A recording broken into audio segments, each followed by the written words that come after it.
Hello, second graders. Buckle your seatbelts and listen to the flight attendant. We're going to Washington, D.C.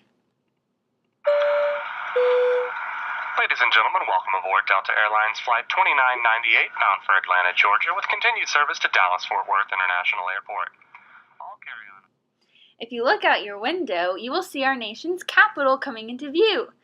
As we prepare for landing at Ronald Reagan National Airport, it will look as though we are going to dip into the Potomac River.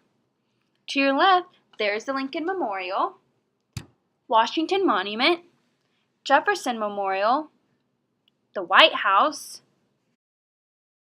and the Capitol. Now that we've landed, let's grab our luggage and get going. We are driving across a bridge right now that connects Arlington, Virginia to Washington, D.C. Look, you can see the Lincoln Memorial now. Let's go have a look. Walking up the steps, I can see Lincoln in a chair. He was the 16th President of the United States. He is so important because during the Civil War, when our country was divided and split in half, Lincoln brought us back together and he set slaves free. Looking at Lincoln, if you turn around, you will see the Washington Monument. George Washington was our nation's first president, and he led us to freedom from Great Britain by serving as the general of our army and defeating the Redcoats. The Washington Monument was actually being built during the Civil War. Towards the bottom, you can see that the brick is a slightly different color because they had to stop building it during the Civil War. Looking at the monument, turn to the left and you will see the White House. Our current presidents live in the White House. There are all sorts of cool people and cool things inside. From some rooms, you can even see the Washington Monument. So today's presidents can just look out their window and always be reminded of our first one. There have been 45 presidents. That's a lot of leaders. Now turn around, look past the Washington Monument, and you will be facing the Jefferson Memorial.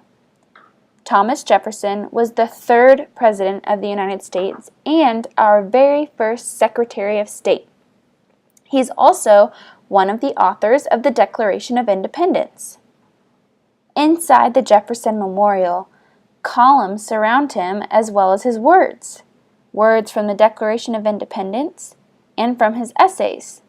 Words of wisdom and words speaking about our country's future.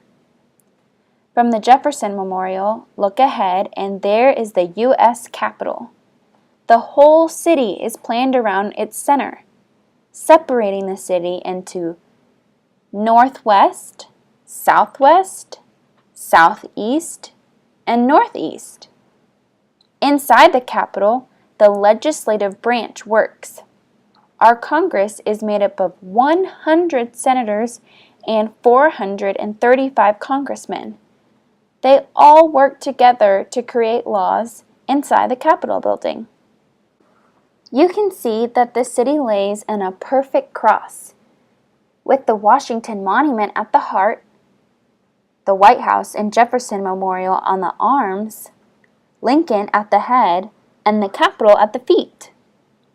I hope you enjoyed learning about all of these extremely important United States landmarks. Be sure to come back to Washington, D.C. to enjoy fun museums, look at art, dance to music, ride the underground metro, read in the library, play in the river, and so much more. Sadly, it's time to go back home, so pack up your bags. Bye, Washington, D.C.